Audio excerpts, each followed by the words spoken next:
You are watching the Sci-Fi Channel.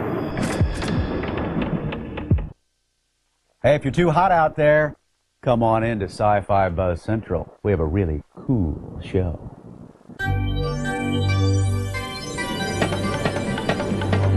On Sci-Fi Buzz this week, we're going behind the scenes of the making of Hocus Pocus with Bette Midler. Meet two of Image Comics' hottest artists. We buzz with fantasy's top-selling author, Mercedes Lackey. And we reveal the man behind Dr. Smith, actor Jonathan Harris of Lost in Space. You're not supposed to do that. Now, who's the doctor, you or me?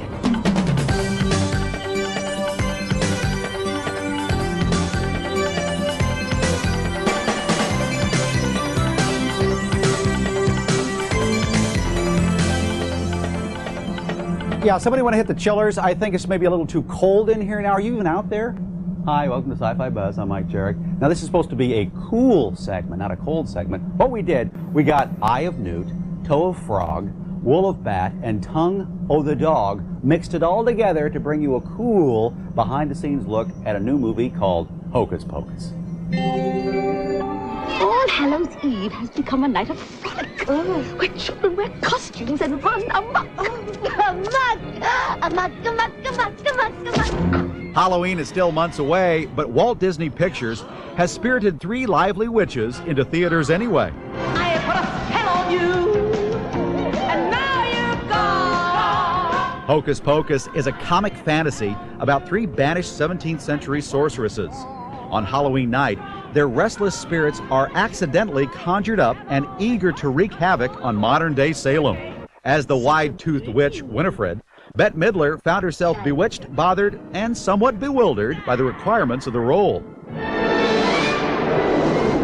Hello there. Let me see your driver's permit. I've never done a picture with this kind of special effects, with water and flying and blue screen and electricity coming out of your hands and people frying and turning into dust. The special effects in Hocus Pocus required a touch of celluloid magic. Something as brief as an electric spark required 700 continuous frames of animation in one shot. Hello. Goodbye. Playing the one person in the film who was able to break the witch's spell, actor Omri Katz learned the harsh realities of filming a fantasy. It's not like magic. I could just fly. They have to put harnesses and ropes and whatever, and that, that kind of puts some strain on your body because gravity and everything. While filming the elaborate flying sequences, the actresses often spent hours suspended in the air, hooked up to wire riggings.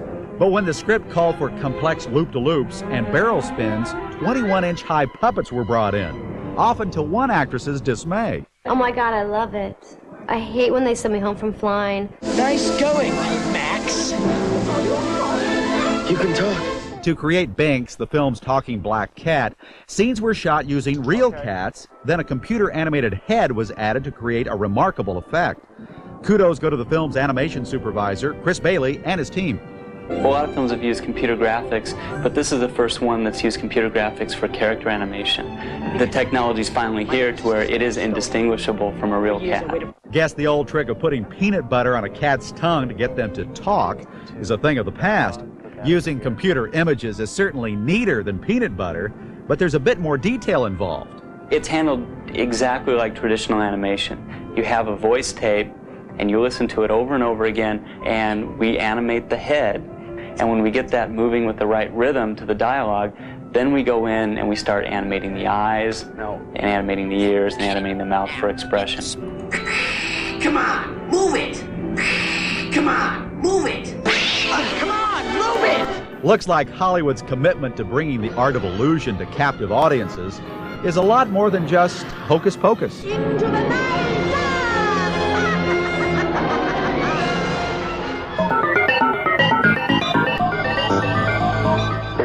James Seward from Saginaw, Michigan.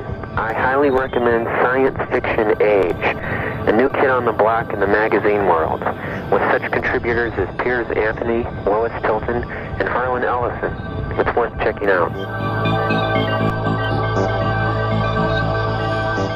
By the way, if you want to give us a tip on your favorite videos out right now, or books, or computer games, please call us at the Buzzboard line, 213-851-7235. Operators are standing by. Actually, they're sitting. It's off to Oz with Harlan Ellison and the genius behind Dr. Smith when we reconnect. So, you want to save on long distance? What a pain. Restrictions on times of day, area codes, calling circles, and there's no guarantee you'll save. Except with the Most. It's like a 1 billion megabyte brain at Sprint. It figures out who you call the most and guarantees you savings every month. 1 month, your best friend in Alaska. Next month, your new best friend in Lahaina. Isn't science wonderful? Now get $50 free long distance with the Most, only from Sprint. What? Jason's gonna be there? Oh, he is so fine. If you think your face is special, other people will too. So every time you wash, you use Noxzema and nothing less. It's better than soap.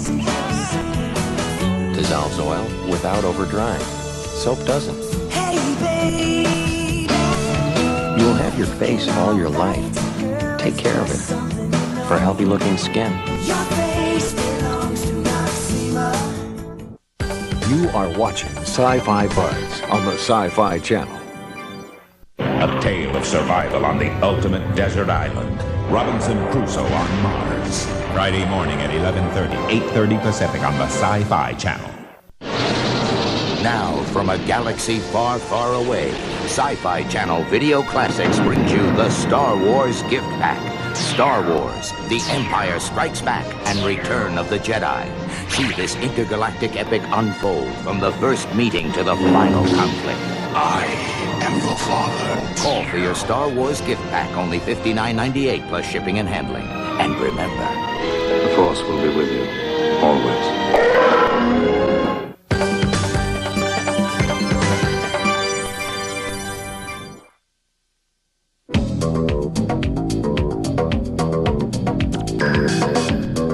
He's often imitated. Don't just stand there, you bubble-headed booby. Get away. Never fear, Smith is here. But never duplicated. He's science fiction's great whimpering coward, Dr. Zachary Smith. If anyone had told me 27 years ago that Lost in Space would become a cult item and that I, in the dotage, would become a cult figure, I would have said, oh, get lost, you're out of your head. Well, cult figure he is. After a lifetime as a journeyman character actor... I don't do films anymore. I've done 612 by actual count. That's not bad. Jonathan Harris is swarmed by baby boomers whenever he appears in public. There you are. Hey, what are you doing there? You're not supposed to do that. Now, who's the doctor, you or me? Of course, my relationship with the robot and with Will, Billy Mooney, my darling Billy, it's a gift from heaven. An actor doesn't get that too often, you see. You really don't. To get a chance to work with a kid actor or any actor who's so brilliant that it's frightening, and with an inanimate piece of a bucket of bolts, a robot, whom I decided was a human being and my alter ego and was wise to me. So that was, you know, a charm. I have reprogrammed the robot. His power has been activated. Exactly 8 hours after launch, the robot will destroy the spaceship with all hands aboard. Fans of the series know that the character of Dr. Smith began as a minor heavy in the cast who went through a major personality change during the first season. On the page, originally, he was a deep-dyed, snarling villain, which I found very unpalatable. And I realized that there would be no longevity because he was such a hateful man that in four episodes, they surely have to kill him off, and I didn't care about that too much. So I started to sneak in, subtly if you will, the thing that I do very well, which is comedic villainy. You, sir? Come with me. I have resigned as your assistant. You are unsure, unsafe, and unsound. You traitor. The overbearing fuss budget character that Harris had perfected as a second banana on earlier TV shows like The Thin Man and The Bill Dana Show now stole center stage somewhere between here and Alpha Centauri. Did Harris ever find any of it too silly? You know, in retrospect, one turns on the tube now, and the garbage that exists on it It seems to me that Lost in Space now looms like Chekhov or Shakespeare, if you will, in comparison to the absolute tripe that one has to experience if you play with the dial. Shakespeare? Chekhov? Maybe not, but certainly a marriage of opportunity and a larger-than-life actor who just loved to chew scenery. I'm not larger than life, I'm full of life. And I'm flamboyant and theatrical. Why not? I'm an actor. You know, our Sci-Fi Buzz commentator Harlan Ellison has been very busy lately. His short story, which originally appeared in Omni magazine, has been selected to appear in this year's anthology of Best American Short Stories. Now that is quite an honor. Congratulations, Harlan. I represent the Lollipop Guild, the Lollipop Guild. This is the Gnome King of Oz. This is TikTok of Oz. This here is the Scarecrow of Oz, and you know, of course, the Tin Woodman of Oz. Now, I'm standing here in front of part of my Oz collection.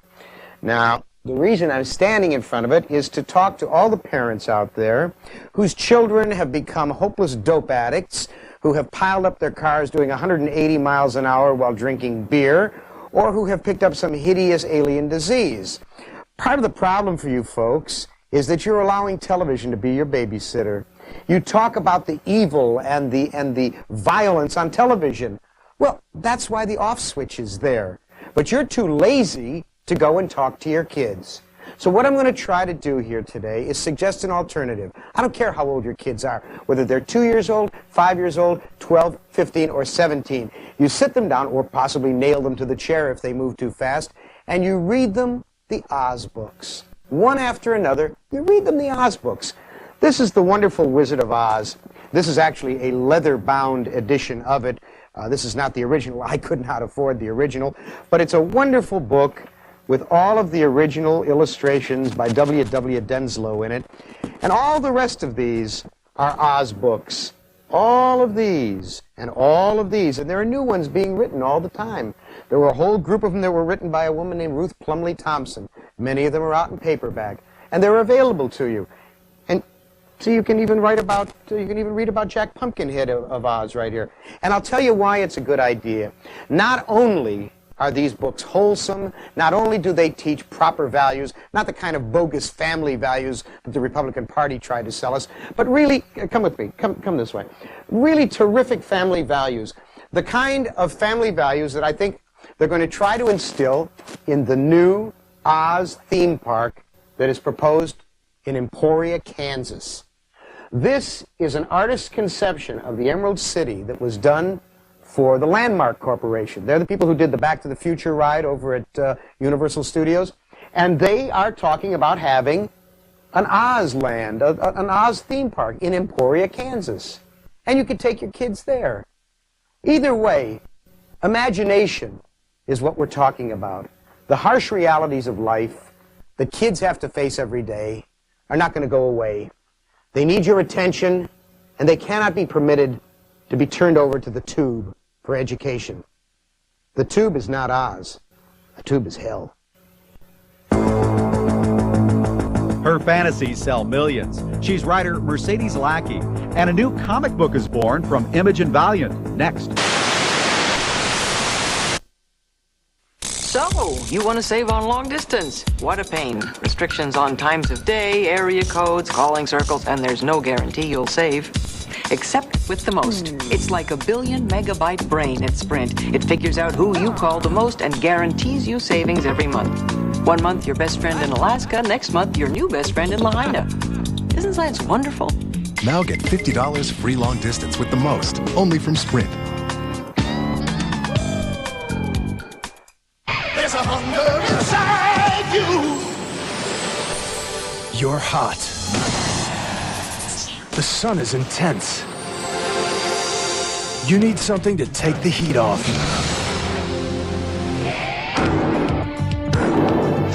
So you go for a refreshing Snickers ice cream bar. Rich, creamy ice cream with all the great taste of Snickers. There's a hunger inside you. Lower price on family six-packs.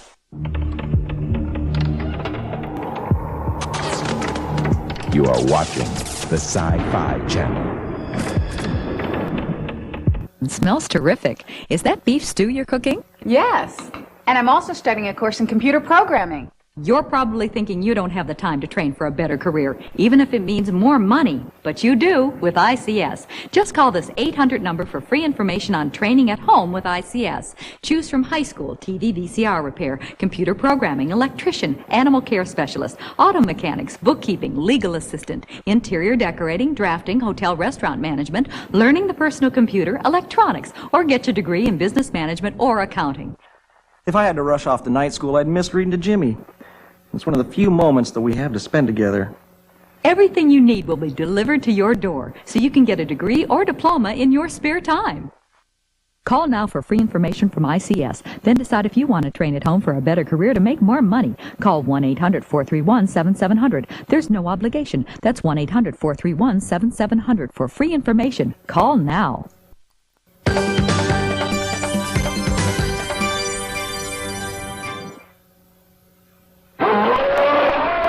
On this week's Buzz Best Bets, we'll explore things that go bump in the night and go forging into the future. First up, MCA Universal has released 4 classic sci-fi thrillers on home video. Do you know that a dream can kill you? Gruesome thought, isn't it? The nightmare begins in master spookster William Castle's scare fest, The Nightwalker. It's your big chance to see Barbara Stanwyck play a deranged widow who's literally haunted by the man of her dreams. My lover is only a dream, but he's still more of a man than you! For those who fancy creepy crawlers in their horror films, there's the tall spider tail, Tarantula. Steady. Then you can keep the adrenaline flying with the deadly mantis. In all the kingdom of the living, there is no more deadly or voracious creature than the praying mantis. But if a giant flying insect doesn't get your goose, try the sand-sucking sloth-like creatures of mole people. If you're not squirming in your seat by now, we give up. For something less slithery, but just as heavy on the slime, Bethesda Softworks has designed a new mission disc to their award-winning computer game, Terminator 2029. In Operation Scour, a new horrendous evil threatens to engulf the good guy resistance. With a fresh batch of sophisticated enemies and 12 new missions, the game challenges players to be strategically smart as well as tough. Operation Scour can be played on IBM-compatible PCs and requires the original Terminator 2029 for play. That's this week's Buzz Best Bets. Just a few short years ago, Mercedes Lackey was a bored computer programmer who wrote as a hobby to keep life interesting. Today, she's one of the top female fantasy authors, and there's no turning back. Many people go through their lives working at jobs that they absolutely despise. And I actually get up going, oh boy, I get to write today. Science fiction and fantasy have long been male-dominated professions, but it seems the tides are beginning to turn. It has been, in the last 15 years, much easier for a woman to be accepted. And now, Jim Bain, who's another one of my publishers, is convinced that the new wave, so to speak, is going to be female writers rather than male. Lackey believes there are qualities women can bring to stories that male authors simply cannot. I think what they bring is a gift for characterization. Science fiction, just like any other genre, is always evolving. And women's stories in general tend to be character-centered rather than idea-centered, and I think that's what they bring to it. Growing up, Lackey devoured books by noted female genre authors like Anne McCaffrey and Andre Norton. Having her name grace the same book covers as her idols has proven to be the ultimate fulfillment. It's a dream come true. I mean, everyone who reads and has any ambition to write always dreams that, oh gosh, maybe someday I could do something in their playground. And to be able to do something in their playground or to create a mutual playground is just a dream come true. Lately, Mercedes, who's known as Misty to friends, has been passing on hard-earned writing tips to up-and-comers like Ellen Guan. Bedlam's Bard, an urban fantasy series, has been the fruitful result of their collaboration. I really enjoy collaboration because it's the closest thing that a writer gets generally to a social life. What we do with the modern fantasies is we take reality, we take Los Angeles, and then we say, let's make it a little bit more. Let's take and add. We have a corporation. Let's make the corporation president use magic. We have a setting in the Hollywood Hills. Let's put dragons there. Let's take a shopping mall and put elves in it. And it's really fun because you can just take what already exists and just add to it. A self-proclaimed workaholic, Lackey released almost a book per month last year. And while she makes a point of working on more than one project at a time, there are definite exceptions to the rule. You do get tired of working on one book for a long stretch, except when I'm close to the end of a book. In that case, it's a lot like you're getting to the last part of the downhill race. And it's got its own momentum, and you don't stop work on that book. You just keep going on it until it's finished. With an impressive volume of work behind her, it's not surprising Mercedes Lackey has found an element of fame in the fantasy world. Though the attention is a bit daunting, she's relishing every minute of it. When my contact lenses were being made, one of the people at the contact lens facility that my optometrist called said, "Wait a minute, are these lenses for the Mercedes Lackey?" "Well, yes, I think there's only one." "You mean the writer?" "Oh, wow, I'll get them to you right away." So I haven't yet gotten recognized in a grocery store, but Stephen King does. Deathmate is coming, along with Rob Liefeld and Jim Lee, after this disconnect.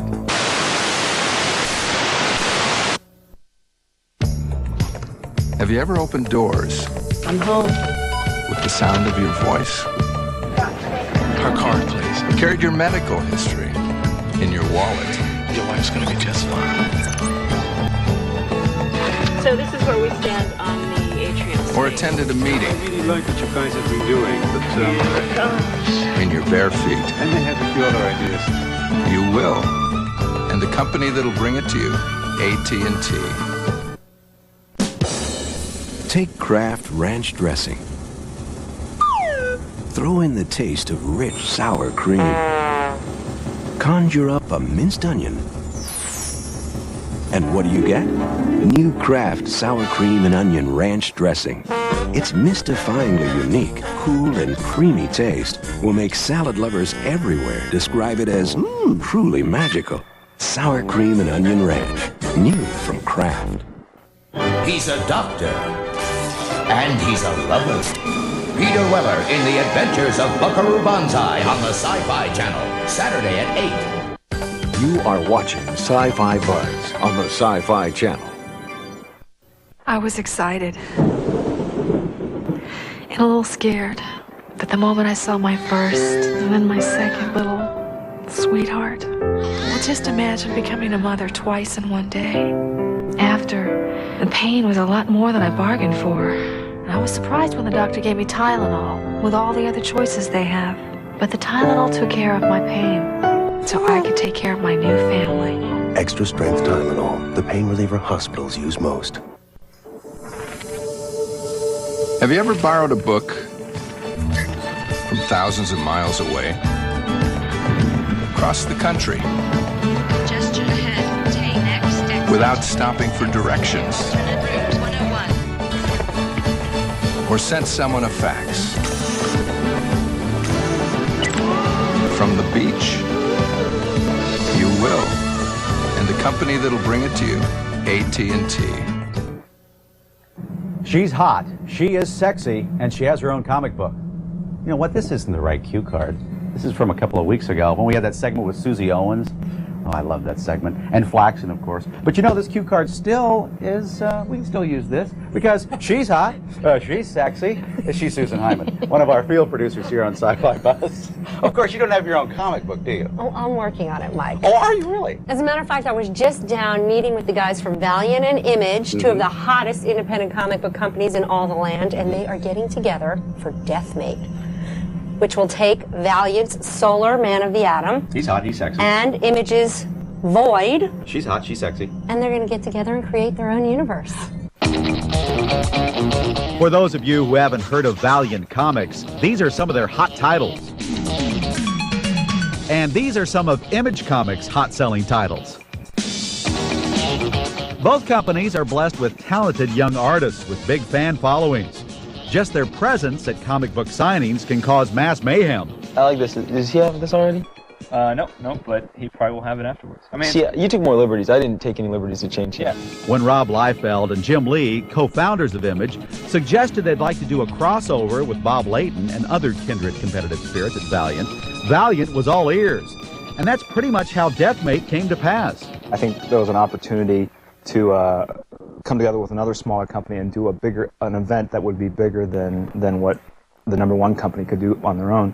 And now it has become this cool kind of thing where when both companies get together, I think there's a cool underlining message in it, in that if Valiant and Image ever got together, we destroy everybody else. Right. Because basically that's what happens. Right. When the Image and Valiant characters come together, it changes everything. Do these guys have attitude or what? That's what happens when you're hot, hot, hot. Though the potential for creative differences was obvious, given the two companies normally compete in the same market, Liefeld insists it's been smooth sailing all along. We've always treated each other as equals. And I think that helped enormously. I think we each picked characters from both sides and made the story work, came together, hammered out. We didn't want to do something that didn't make sense, and I think what eventually we came out with is a really good story. One of Liefeld's prime reasons for wanting to work with rival Valiant was his genuine respect for a lot of their work. Deathmate has not only allowed him the opportunity to expand on his own material, it's given him a chance to play with Valiant's characters as well. Valiant has a lot of heat, and we have tremendous heat, so just to me, the whole idea that, it's cool, I get to draw this character that I don't own and I have to give back for a while, but I can kind of do my own thing with them and then throw them back, and they can either pay attention to that or not, and same with my stuff. And it's always interesting to see what somebody else does with your work. Jim Lee, who did the artwork on Deathmate's prologue cover, had his own creative agenda. He was enticed by the prospect of putting established comic book characters in an entirely new parallel world where anything goes. Creatively, it's been a blast so far, because what we've done is we've kind of created this completely fictional universe, and we've both thrown in our own contributions and created this melting pot universe. And everything that once was is no longer, and so you're able to take one of your favorite characters that you created, solely in the Image universe, put a little spin on it, or make him a villain this time, and play him out a little differently. And it allows you to really experiment and have a lot of fun with them.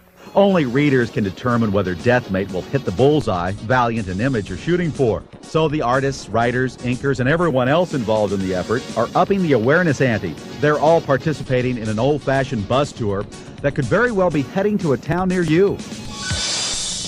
The bus tour is making its way towards San Diego this summer. They're headed for the big Comic Con in August down there. In fact, here's their schedule.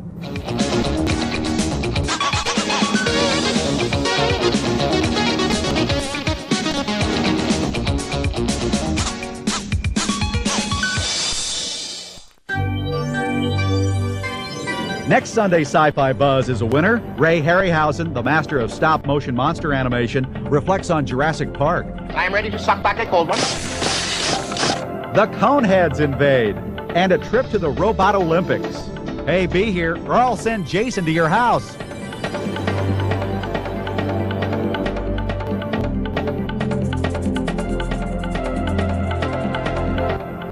Watch the most popular web-slinging superhero of all time leap into action on the Sci-Fi Channel. It's the Amazing Spider-Man, part of the Sci-Fi series collection. Weeknights at 9 p.m., 1 a.m. Eastern.